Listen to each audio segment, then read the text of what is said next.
Today's show is sponsored by the ABV Barrel Shop. The ABV Barrel Shop is located in the St. Louis metro community of Arnold, Missouri, and is the world's first single barrel only liquor store. This store is owned and operated by Steve Akeley and Jim Fosnot. Get signed up for their email distribution list to find out when the store will be opening, what their hours will be, and most importantly, what they will have in inventory at abvbarrelshop.com. We are also sponsored by The Bar to Go. The Bar to Go offers a fully customizable carrying case that allows you to take your favorite distilled spirits or cocktail ingredients with you. Whether you're looking for yourself, a customized gift, or logo items for your business or event, The Bar to Go can help. Check them out at thebartogo.com. Use the number 2 when you type out The Bar to Go.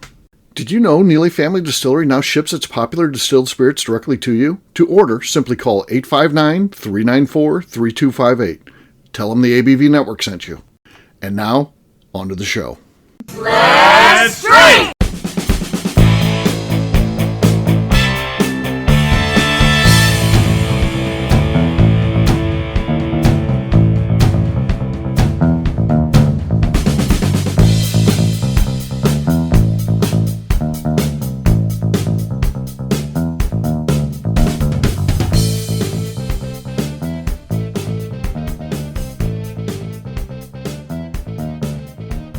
Welcome to the Bourbon Daily, the podcast about everything bourbon delivered to you every day of the week. Today on the show, we cover the topic of, is allocated bourbon a problem or an asset? My name is McNew. Please join me in welcoming my co-host, Ms. Beka Sue, along with our special guests, Joe Ferrara, Heidi Fosnot, and Danny Kennard. Yes. Hello, everybody. Welcome. Yes. All right. Yeah. So today we're talking about allocated bourbon. Is it a problem, or do maybe we like it a little bit? But before we get into that, I had a question for everyone. Why is it that bourbon friends are just the absolute best friends? Because I know all of us have, for one, a lot of us are friends. And today I had, Katie Joyce out. I have never actually met Katie Joyce in real life until today, and we hung out for 3 hours. We just chatted about bourbon and we had a great time. We laughed. We shared a bunch of pours.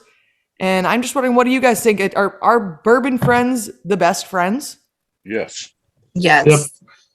Yep. And why is that? Is it because we all are a bunch of drunks, or? We all have that in common. We've got things in common for sure. We all have things that in common, but as an adult, I think it's hard to make friends. You wouldn't just go talk to your neighbor and be like, "Hi, I'm Stephanie. Be my best friend today." Because it's weird, it's awkward, and you don't know what they like, and they don't know what you like, and you don't want to ask somebody 20 questions. But when it's a bourbon person and you know that they're into bourbon, you already mutually have that. So that's where your conversation starts. You already have something to build off of, and then you get to know them, and they actually do become dear friends, and you know their kids and their family. I think it's just that common ground gives you building blocks, which is nice. Yeah, for sure. A few weeks ago, my friends had a neighbor who he brought over a bottle of bourbon one day, and I said, "Oh, you have to come over one night." So I invited him to dinner, and we sat down. And I have about 300 different bourbons, and we probably went through about 9 or 10.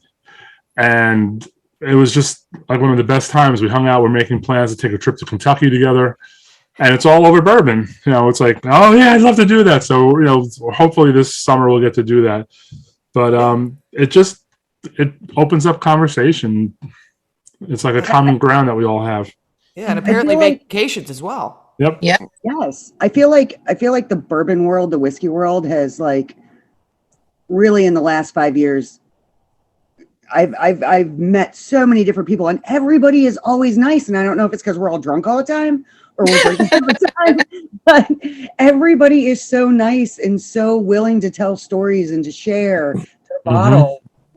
I've never met anybody within this group of people, and there's 50 of us that go between different events, here in St. Louis. We go to Kentucky, we go to Key West, we do all this stuff.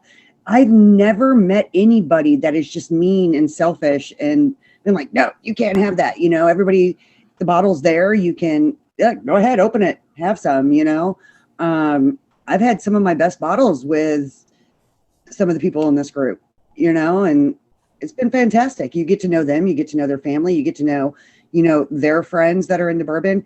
But the thing I love best about this is that one of my best friends she started getting into bourbon when I started getting into bourbon, because she was like, okay, what's the fascination? You know, and she drinks anyway. So she was like, all right, you know, like, what's your favorite? So we started off, and then now she's into it. And she's not in a position where she's going to go bourbon hunt and, you know, just save all these bottles. But anytime we're together, she's like, oh, look what I picked up, you know? And she's like, I got this Yellowstone, or I got this, you know? And we'll sit in the hot tub for hours and just drink that bottle. So it's great. Yeah, I mean, I think that the main thing is that bourbon people just in general are just we like to share. Right. Exactly. And We're happy. Yeah, say everyone like wants to say they like to share, and we want to share. And I think that that's kind of a good base of a good friendship, relationship, and all those type things. I think that that's really the common denominator that makes everyone, in our world anyways, a blast to hang out with, because guess what? It's no fun to have friends that don't want to share, or you don't want to share with them or whatever. So I guess that answers my question about why are bourbon friends the best friends. But let's get into some drinking. So let's start with McNew. What do you got, McNew? I'm going to go with some Eagle Rare. Nice. Solid. Very nice. Very good. Heidi, what new bottle did you bring this time? Get some Rust 10.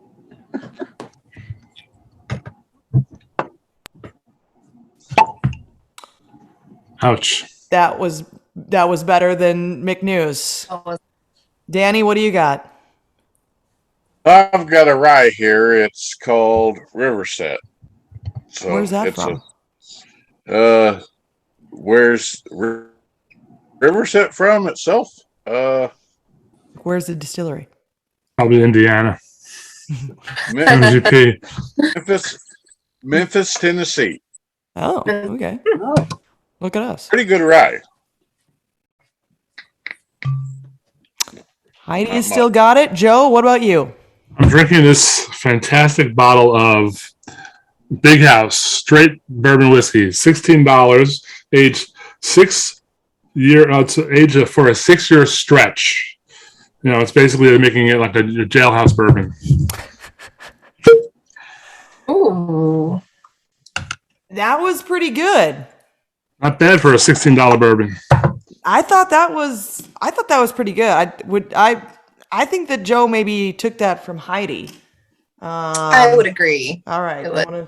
I want to be fair here. I don't just want to Steve Akeley everyone and tell them my opinion. I have got a single barrel of Jack Daniels here that I've had for actual years.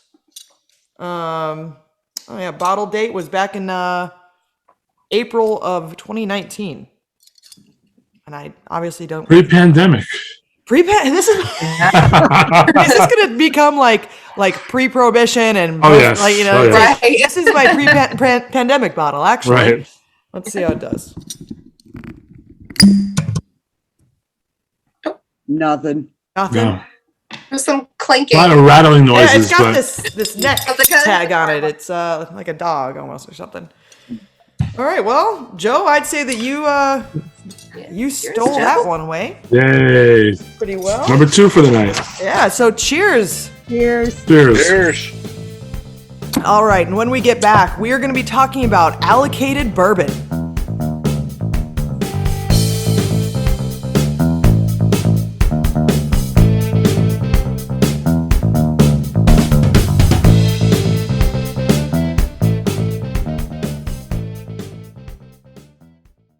Let's talk about the people who make these shows happen. First up is the ABV Barrel Shop. The ABV Barrel Shop is owned and operated by Steve Akeley and Jim Fosnot in the greater St. Louis area. It is the most unique shopping experience in the world of bourbon, as the ABV Barrel Shop only focuses on single barrels. We aren't open just yet, but our plan is to have the most diverse single barrel offerings from our many friends in the world of bourbon. By signing up for a weekly email, you will know our entire inventory we have on hand. In addition to single barrels, we'll have a tasting bar and a gift shop featuring logo merchandise for both the shop and the ABV network, as well as a full curriculum of bourbon education classes. Additionally, we'll use the gift shop to feature products from our partners in the world of bourbon, companies like Art Eatable Chocolates and Old Man Bay Signs. Head over to ABV Barrel Shop to sign up for our email and text distribution list so you can stay in the know. Hi, this is Steve Akeley, owner of the ABV Network. We're sponsored by the Stave and Thief Society. This is where you, a bourbon enthusiast, can expand your knowledge and emerge a bourbon steward. In 2017, I completed my Executive Bourbon Steward certification. It's the most comprehensive bourbon certification program available and connects you with an expansive network of bourbon enthusiasts and professionals. Check out the full listing of in-person and online certifications and join the society today by enrolling at staveandthief.com. Okay, let's talk about Neely Family Distillery. In 2018, I met Royce Neely at an industry event. He started appearing on our shows, and we became friends during my frequent visits to Kentucky. Today, he's leading the way for young distillers making their mark on the bourbon industry. A visit to Neely Family Distillery combines family history, a look at what makes their products unique, and of course a tasting through their whiskeys, moonshines, and creams. Check them out at neelyfamilydistillery.com and visit them in Sparta, Kentucky.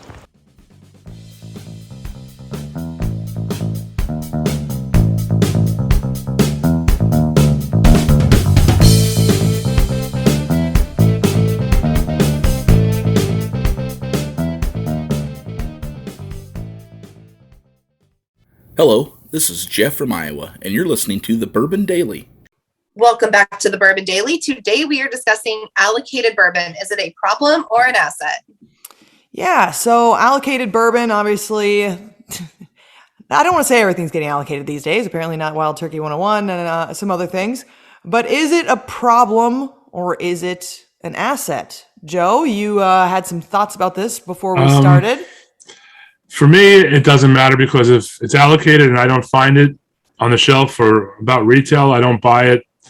So I'll find something else. There's plenty of bourbons out there that are great and easy enough to find.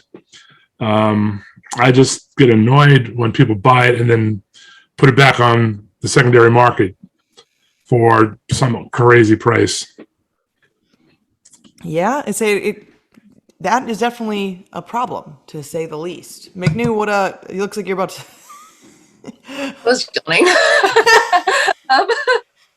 But, I mean, it is what it is. Like, it's always going to exist. We're never going to get rid of it, right? So you're either into it or not. Like, I'm never going to go chase something allocated. But if I happen to, like, walk in or, like, get drawn in a raffle or something, of course I'm going to be excited about that. But it's not really anything that I pay attention to. Like, I'm aware of it. Like, I know it's happening. I really just don't care because I'm going to go pick something like Wild Turkey 101 or something from a craft distillery. I can just walk in and buy anytime I want. I don't care about the allocated things. If you win let's say a Pappy, like a 23-year-old Pappy, you're getting it at the normal price, like actual retail price, and you win to buy it at a raffle, are you going to sell it or are you going to keep it? Are you going to join the allocated market, McNew? So this is actually, we had one and my cousin's husband bought it. So we didn't really I wasn't trying to flip a bottle, but he was here. He's like, are you going to open that? And I was like, no, I think we're going to save it. He's like, well, I want it. I want it right now. We're like, okay, this is what we paid for it. Give me some cash and you can have it. Cause he wanted it for other reasons. I was like, okay, whatever. But I mean, if you get drawn, of course I'm going to buy it. Like, you might open them, you might save them. But other than that, I'm not really super interested. And I'm not actively being like, oh, I want to get this to flip it, because that's just time consuming. I don't understand how people do that, but yeah. That is very true. I was in a liquor store, a big box type of store, and they had a bottle of William LaRue Weller for $80. It's on the shelf behind him. I said, how much is the William LaRue Weller? He goes, oh, it's $80. I said, all right, I'll take it.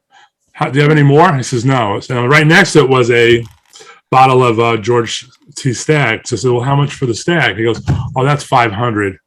Nah, leave it there. So they didn't know what they had with the Weller. They had no idea. I bought it and I opened it up as soon as I got in the door at home. Which, that's delicious. That Weller's delicious. It's delicious. You see, you can't just be selling that, obviously. I feel like Heidi's out there just flipping stuff all the time, aren't you, Heidi? Oh yeah. That's me. Hunting stuff down. I've got all this spare time to do it. Yeah. She's just hunting for new bottles for corks. Yeah, I think that's all she does. Yeah, that's honestly the trip on the way home from work, stopping at my local liquor store and going, I got a podcast tonight. I need like 3 bottles. I have 2 other ones. We're doing 5. I need some more. And it's funny because I'll get the stuff that I know Jim will drink, and because he makes Manhattans all the time. So I buy the stuff that I drink as well, but he likes to use it as mixers, you know, in his drink. So, but yeah, no, I'm not out hunting. And I see posts from people, you know, on Facebook where, oh, we're, you know, I met up with so-and-so and we're in this state and we found this, and this. And I know they're flipping some of those bottles. And I'm like, wow, like phone a friend, you know, if instead of flipping it, be like, hey, I found 14 of these, or I found 16 of these, or whatever, you know, and yeah, you know, people kind of treat it like a side hustle. They're like, oh, I'm going to buy this and flip it. I'm like, why though? Like, I don't understand. I mean, here's the thing. If there's people out there that are willing to buy it, yes, and they're willing to spend the money. I mean, I'm not saying I support the allocated stuff, but if you can make money off it because someone just they want to just spend cash on something ridiculous, then you know why not? Yeah. The problem I have with that though is it makes the liquor companies say, well, they're getting $300 for this, $400 for us. We're selling it for $80. We might as well see if we can get $150 for it, right? Or $200 for it. And so there's a place down the road from here that we'll stop into every once in a while, and it's a grocery store, and it's like a smaller, you know, I think there's only 3 in the St. Louis market, and I like Thomas Handy, and I like William LaRue, and I'm not chasing the Blantons of the world. If I can find it at retail, okay, I'll grab a bottle. But just because I have so many friends that are like, I've never tried it and I can't find it, you know, do you have it? And I'm like, I did it one time, you know, but because we open everything, we open it and drink it. We're not, you know, so there's a store and we went in there and they wanted $1,200 for the Handy. And I'm like, that is ridiculous. Like, she's like, we had 2, 1 sold. There's our resident flipper, I would imagine, Danny Kennard. There's a place by us. Nope. Danny, you know, Danny's one of the guys that if he finds something though, he'll reach out to people and he'll be like, hey, I found this. It's this price. Do you guys want me to pick you up a bottle? Danny's the guy that always buys 2 of everything. So he can drink 1 and then he has 1 for later. That's his thing. Exactly. But he's one that will reach out and say, hey, you know, I'm going here, I'm going there. If I find this, do you guys want it? You know, and it's like, yes, please, you know, so, and he's not trying to flip it. He's a bourbon friend. Exactly. Bourbon friends are the best friends. Yes. They're absolutely best. You know, and we do the same thing for him. If we saw something and we knew he was really, you know, excited about it, like if I was out and I was like, I found Wild Turkey 101 for $21.99. How many do you want? Danny wants all of them. He wants Exactly. all of That's the answer. He wants all of them. So Danny, them. All of them. what do you think? Is allocated a problem or an asset? Well, it depends because it's a problem because it's hard to find. But just like I was holding this Thomas Handy bottle up in front of the screen just a little bit ago, I was actually down there in Texas taking care of some family business, and the wife was sitting there going, you got to go by Walgreens. I've got to go pee. Well, right next door is a liquor store. So I stopped at the liquor store and she had to walk over to Walgreens. Well, That's so wrong. That is well, Danny, she had to pee, Danny. You should have let her out by the door at least. like, come on, Danny. It's Mitzi of Jesus all Christ. people. The so saint. anyway, I Listen. went into the liquor store. She ran on over there, and then I was looking up and down the bourbon aisle, and then she had got done, came back on over into the liquor store with me. Well, I had just got done, finished with looking up and down the aisle, looking at everything. And then all of a sudden we looked behind the counter and we seen the top of the Handy bottle and it was marked 130 on it. She said, is that what I think it is? I'm like, fuck yes, it is. She's like, you're buying it, right? I'm like, hell yes, I am. But I mean, because that's the cheapest I've ever found it at 130. She's so bucks. supportive. I love that woman. She's so supportive. I know. She's actually the best. She's the best bourbon wife. So- Like, He is. No, because I'll be at work and then all of a sudden I'll be getting these pictures. Ding, ding, ding. I don't have time to look at it. About 15 minutes later, when I do have time to look at it, I'm like, yes, yes, yes, get it. He's yeah, like, already got him. Already yes, got him. Yes. Yeah. And then she's like, it's already bought. Okay, Wow. cool. I got That's a whiskey wife if I've ever heard of one. I have It is. a liquor store where I'm friends with the owner who holds every allocated bottle that comes in until I show up. And he says, do you want this? That's But what I do is I open every one of them up in the store. I and heard share that it you with mix him. your pappy with Coca-Cola, don't Oh, you? I did that video. Yeah. I got so many comments about the nerve to do that. Oh. Like, hey, It's I paid for it. I'll do what I want with it. that was one of my favorite videos. Actually, was you just mixing your pappy with With some ginger ale. Ginger ale. or ginger ale. That's what Yeah. that was the funniest. That was absolutely the funniest video because people are just They're actually like freaking angry. out. Yeah. It's like, hey, So, has anyone here bought a bottle from some that's on the secondary market? No, no. No. I don't support it. And also, you really don't know if you're buying a counterfeit once it's on the Yes. secondary market. There's so many counterfeits now for those things. People sell the empty bottles for a lot of money so they can.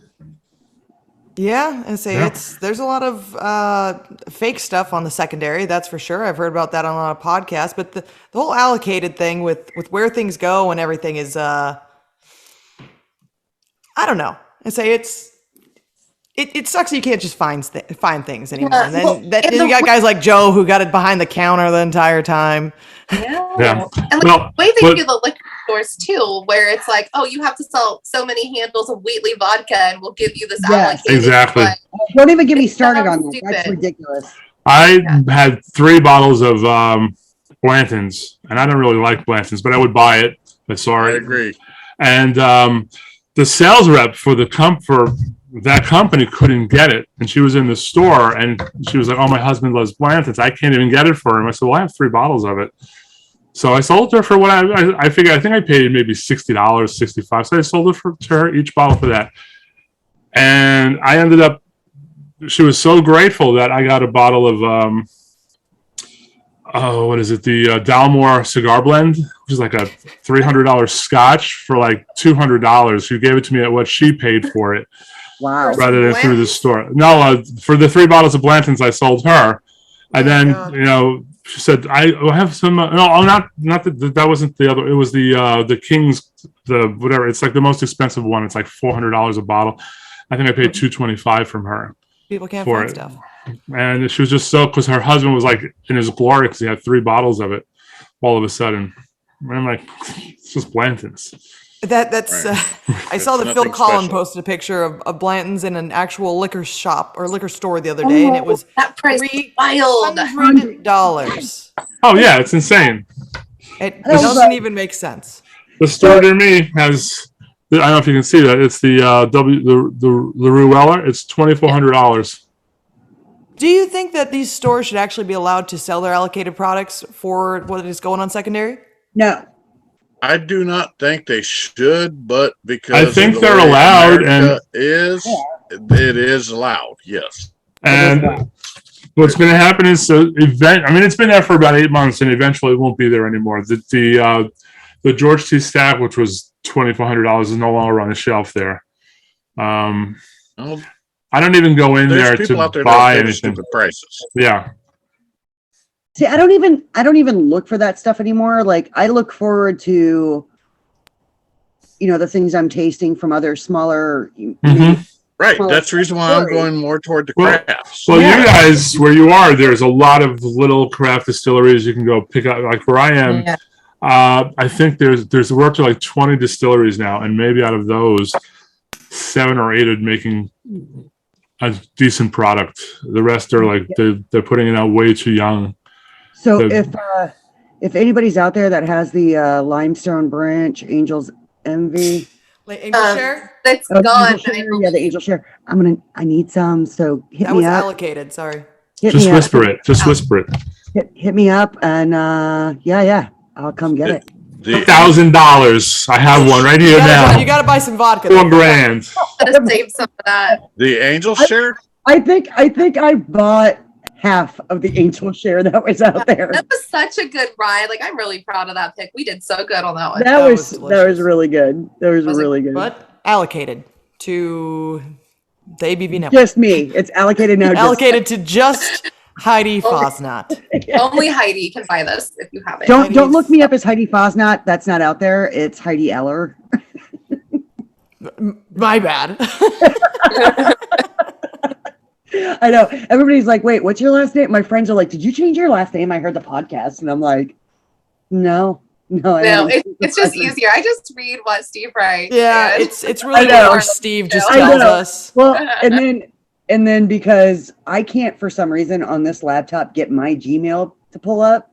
And so I send it to Jim's and then I just sign on. So it shows up as Jim Fosnat on the Zoom. We've noticed. I thought that Jim looked a little bit different tonight. Yeah. Jim, you've changed. Yeah, Jim, you've changed so much. You got rid of the beard. So the liquor store by me they have the Colonel E.H. Taylor 4-grain for $2,500. Jeez. That's so stupid. And the Warehouse C for $2,300. Wait, Joe, where are you? I'm in New York, upstate. Well, the Hudson Valley of New York, about 90 minutes from Manhattan.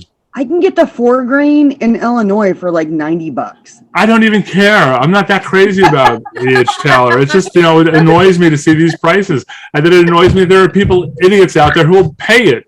They will pay it. It's like there's a million other things sitting on the shelf. To me, I would rather drink a 10-year-old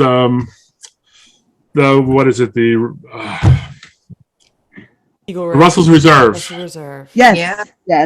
For $35-$40? That beats so many of these other bourbons that they want hundreds for. That's the thing. We're going to Chicago for the weekend for our Cubs game, but on the way back home, we're like, let's stop at like Benny's and a couple other liquor stores people told us about. But we're not looking for allocated things. We're like, we want to restock our shelves and have stuff we can drink and share when people come over. Like, I don't want a $2,500 bottle. Maybe I want to spend that much, but on multiple bottles. Like, Benny's will have like their own barrel picks and things like that. That's what I look for when I go to those places. Yeah, like I want stuff to put on our shelves that we want to open, we want to drink. Right, Exactly. That's what I bourbon hunt for, I guess.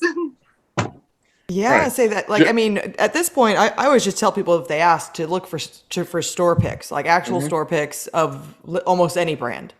Right. That's just like while I'm out of state and I'm bourbon hunting, I get asked by the store person, well, what are you looking for? I look at them and I turn and put them in shock by going, I'm looking for what I cannot find around me around St. Louis. Yeah. You're like, huh? Yeah. I'm like, I said, hell with Blanton's, hell with everything else. I said, I'm just looking for the things that I don't get around me. That's what I do when I go out of state. Yep. When I went to Colorado, $2.91. Love that stuff. I mean, if you get a bottle of that, that's excellent. That's my second favorite distillery. I mean, I'm always looking. Anyway, I'm always looking to see what Neely Family Distillery is coming out with. So right. Yeah, that is true. You have to start allocating bourbons at the distillery, saying, "Well, this one's we're only putting 10 bottles of this out today. It's only allocated for 10 bottles." And it's $90 instead of the normal price. We're gonna bump the price up now. You have to buy. And it's still at $375 mil. Right, and the aftermarket on this is probably about $500 now. But exactly. I mean, maybe we'll start doing that. We'll see if that ups our sales in the distillery. 10 particular bottles a day. These are allocated for today.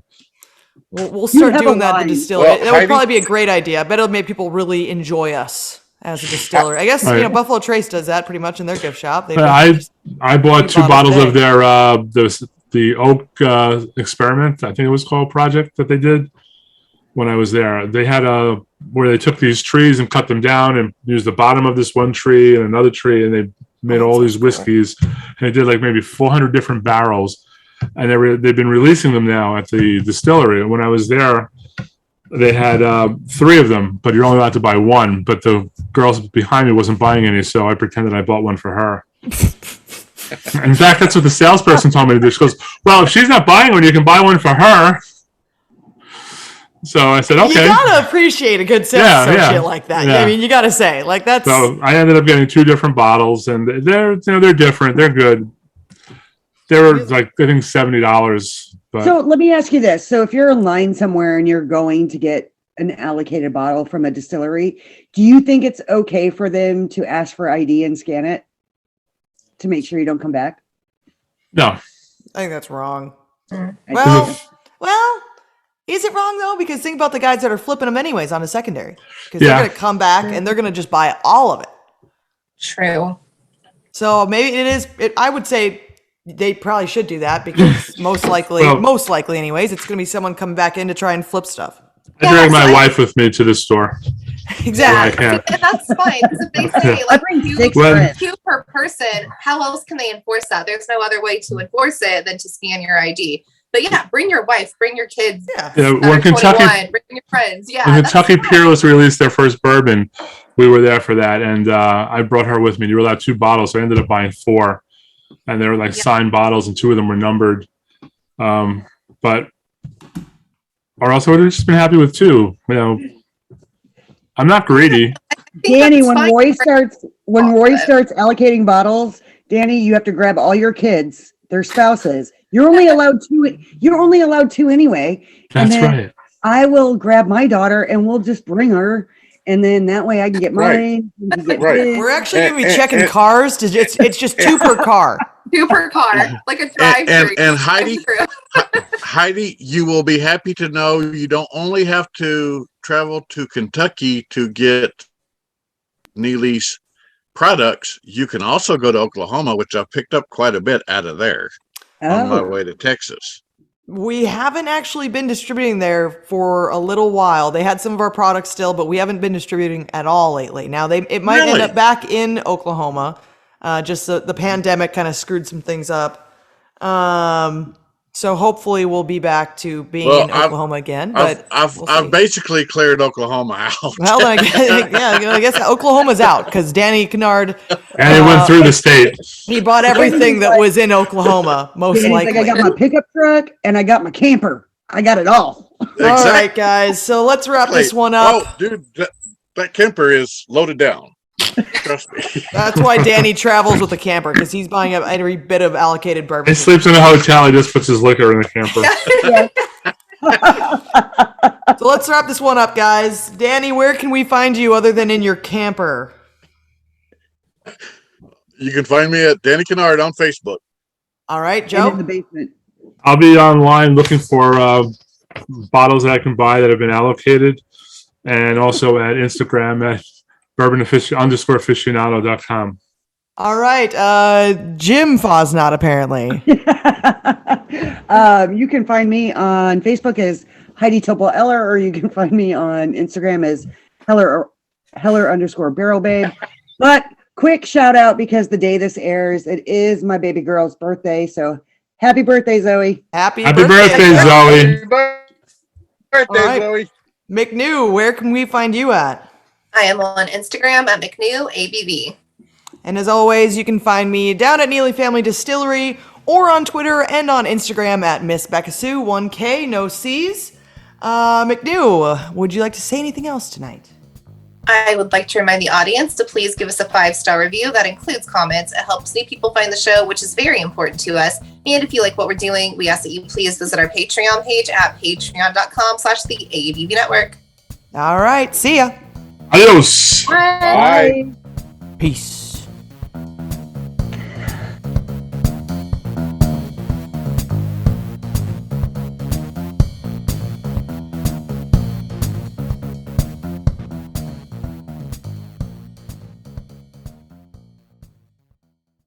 Before we finish the show, let's talk about some great companies that support the ABV network.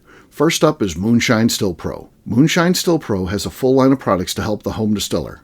Whether you want to experiment on the stove in your kitchen or you're looking for a bigger setup in your backyard, owner Russell Creed and his team can help. They have multiple still offerings, accessories, and even grain from their partners at Goldstone Mill to assist you in making whiskey on par with your favorite distillery. They can also help you with some fabricated parts you probably can't make yourself if you are attempting a DIY still project. Learn more or order your still or parts at moonshinestillpro.com. Another friend of ours is the Goldstein family at Goldstone Mill. The Goldsteins offer a variety of heritage and heirloom grains to make the finest whiskeys in the world. Plus, they are more than just a grain company. They are truly consultants to make sure the grains they are providing to you or your business meet your highest expectations.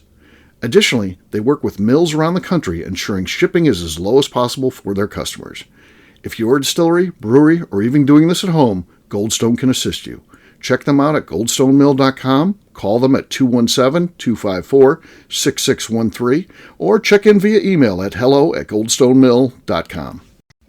Last but not least is the ABV Barrel Shop. While we don't get to play in the allocated bourbon game because we aren't selling the other products you have to do to get those, we do have access via our friendships in the bourbon industry to some really cool stuff. Have you ever seen your favorite craft distiller selling some really cool limited offerings only in their gift shop? I'm talking things like the hazmat offering Distillery 291 did for their 10th anniversary, or Neely Family Distillery's upcoming Papaw's birthday barrel. They don't have enough of it to send it out to distributors, so they only sell it via their gift shop. Well, companies like Distillery 291 and Neely Family Distillery have agreed to sell us 2 or 3 cases of these offerings moving forward, meaning our store will have the access to some of the rarest whiskeys in the world. Way more difficult to come by than the allocated bourbon offerings with a national release. Yes, they will be extremely tough to come by, but if you're a customer of our store, you'll have a chance to get them. Get signed up for our email or text list over at abvbarrelshop.com so you don't miss out. The Bourbon Daily is part of the ABV Network. For more information or to become a sponsor, please visit abvnetwork.com. Thanks for listening and cheers. This has been a Steve Akeley production.